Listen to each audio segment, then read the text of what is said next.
غفلت تو انسان میں ہوتی ہے، اور انسان جب بھی ہلاک ہوا سستی اور غفلت کے ہاتھوں ہوا۔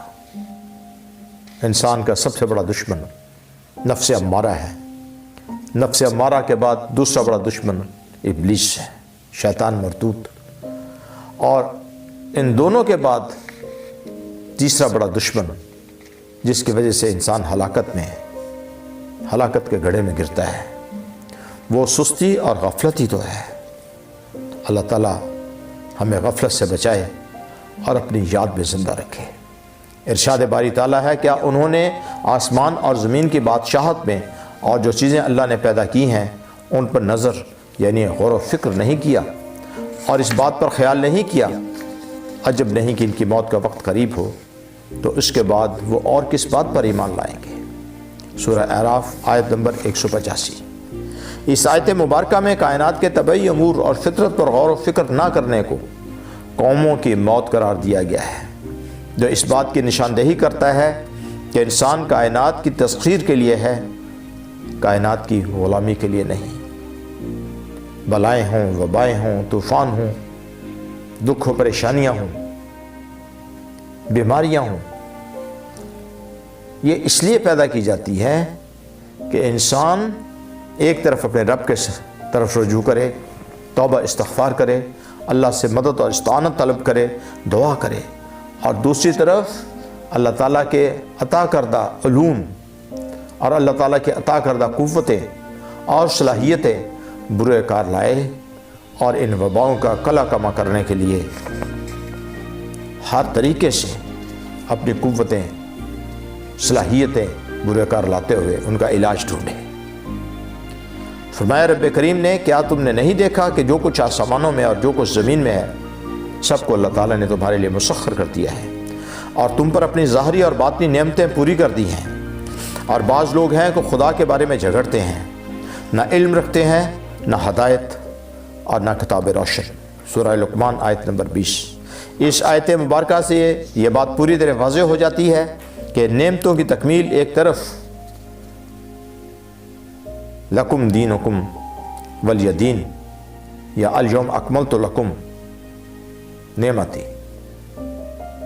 الیوم اکملت لکم نعمتی میں ہے کے حوالے سے رشد و ہدایت یعنی قرآن و سنہ کے ساتھ ہے، تو دوسری طرف علم و ہدایت اور کتاب روشن یعنی قرآن حکیم کے روشنی میں سائنس اور فطری علوم پر دسترس کے ساتھ اہل دانش کے لیے سورج، چاند، ستارے، سیارے سب جو اللہ کی نشانیاں ہیں ان کے مسخر کرنے میں ہے، کیونکہ یہ سب چیزیں، یہ نشانیاں اللہ کے حکم سے انسان کی مطیع اور فرما بردار ہیں۔ مصائب و علام انسان کو دنیا کی بے ثباتی کا پتہ دیتے ہیں اور انسان کے عز و کمالات اور حقائق کی طرف توجہ کرتے ہیں کہ دنیا کی ہر شے کو فنا ہے، اور یہ کہ موت برحق ہے، یہ ایک حقیقت ہے جس کا وقت معین ہے مگر نامعلوم۔ اللہ تعالیٰ نے فرمایا، وہ ہرگز ایسا نہیں جو بستیوں کے رہنے والوں کو ناحق ہلاک کر دے، بلکہ وہ نیکوکار ہوں، جبکہ وہ نیکوکار ہوں۔ میں دہراتا ہوں، وہ ہرگز ایسا نہیں جو بستیوں کے رہنے والوں کو ناحق ہلاک کر دے جبکہ وہ نیکوکار ہوں۔ سورہ ہود 117۔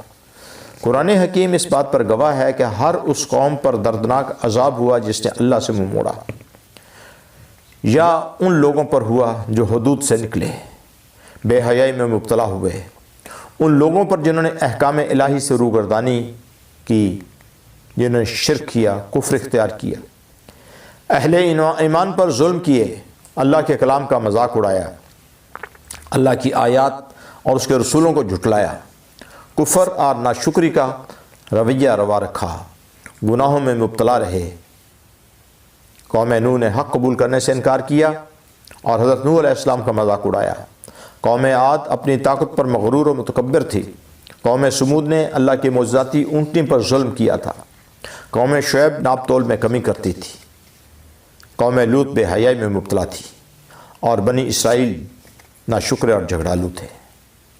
آئیں آج ہم اپنے گریبانوں میں جھانک کر دیکھیں، جھوٹ، بغض، کینہ، نفرت، رشوت، چور بازار رویے حسد، حرص، کبر و غرور، بے حیائی، مکر و فریب، ناپ تول میں کمی، احکام الہیہ کا استہزاء، زمین پر فساد، نہ جانے